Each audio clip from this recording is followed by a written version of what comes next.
உதயநிதி ஸ்டாலின் அவர்களுக்கு எஸ்ஐஆர்னே என்னன்னே தெரியல. பத்திரிகை நண்பர்கள் எஸ்ஐஆர் கேட்டதுக்கு புது விளக்கம் கொடுக்கிறார். இந்தியாவில் யாருமே எஸ்ஐஆருக்கு ஒரு துணை முதலமைச்சராக இருக்கிறவருக்கு எஸ்ஐஆர் விளக்கமே தவறு. ஆனால் உண்மையாலுமே அவருக்கு இந்த கோர்ட் இஷ்யூ தெரியுமா, ஜட்ஜ்மெண்ட் தெரியுமா, தெரிஞ்சுதான் பேசுறாரா அப்படிங்கிறது மாண்புமிகு துணை முதலமைச்சரின் மீது எங்களுடைய குற்றச்சாட்டு. மாண்புமிகு துணை முதலமைச்சர் அவர்கள் இன்னைக்கு புரிஞ்சுக்கணும். இவ 1ஆம் தேதி சொன்னாங்க, 2ஆம் தேதி சொன்னாங்க, 3ஆம் தேதி சொன்னாங்க. அன்னைக்கு துணை முதலமைச்சர் எங்க போனாரு? அதாவது அவர்கள் ஆட்சியில் இருக்கக்கூடிய காவல்துறைக்கு டைரக்ஷன் கொடுத்திருக்கிறாங்க. பின்பற்ற வேண்டியது துணை முதலமைச்சருடைய பொறுப்பு. எதுவுமே செய்யல. இன்னைக்கு வந்து இந்த மாதிரி மத கலவரத்தை ஏற்படுதா? திரும்ப திரும்ப நாங்க சொல்றோங்கன்னா, மத கலவரம் என்பது பொது சொத்துக்கு தீ வச்சாங்களா? இஸ்லாமிய நண்பர்களை யாராவது இங்க தவறா பேசினாங்களா? இஸ்லாமிய நண்பர்களுடைய சொத்தாக இருக்கக்கூடிய தர்கா இந்துக்களுக்கு சொந்தம் என்று எங்கேயாச்சும் சொன்னாங்களா? நெல்லித்தோப்பு கொடுங்கன்னு திரும்ப கேட்டாங்களா? எங்கேயுமே இல்லை. ஆனா இதே உதயநிதி ஸ்டாலின் அவர்கள் அந்த ஸ்கந்தர் மலையை சிக்கந்தர் மலை என்று சொல்லும் போது எங்க போனாரு? இதே உதயநிதி ஸ்டாலின் அவர்கள் ஆடு கோழி வெட்டுவோம் நெல்லித்தோப்புல சொல்லும் போது எங்க போனாரு? இன்னைக்கு மட்டும் கிளம்பி வர்றாருன்னா உதயநிதி ஸ்டாலின் அவர்கள் எல்லோருக்குமான துணை முதலமைச்சரா இல்ல குறிப்பிட்ட சமுதாயத்திற்கான துணை முதலமைச்சராங்கிற கேள்வியை நாங்களும் கேட்போம்ல. 100 ஆண்டுகளுக்கு முன்பு திருப்பரங்குன்றத்தில் தீபத்தூண்ல தான் தீபம் ஏத்துனாங்க.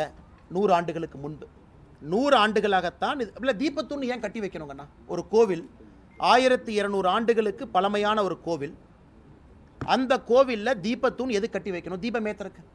100 ஆண்டுகளுக்கு முன்பு தீபம் ஏத்தி இருக்கிறாங்க. 100 ஆண்டுகளாக ஏற்றப்படவில்லை. ஆனா சபரிமலையில் 100 ஆண்டுகளுக்கு முன்பு பெண்கள் உள்ள போனாங்களா? போகல. புதிதாக ஒரு விஷயத்தை சொல்லும் போது எதிர்க்கிறோம். ஆகம சாஸ்திரத்துக்கு எதிராக சொல்லும் பொழுது எதிர்க்கிறோம். 100 ஆண்டுகளுக்கு முன்பு தீபத்தூண் இருந்துச்சு. ஆனால் 100 ஆண்டுகளுக்கு முன்பு சபரிமலையில் பெண்கள் உள்ள போனாங்களா? இல்லை.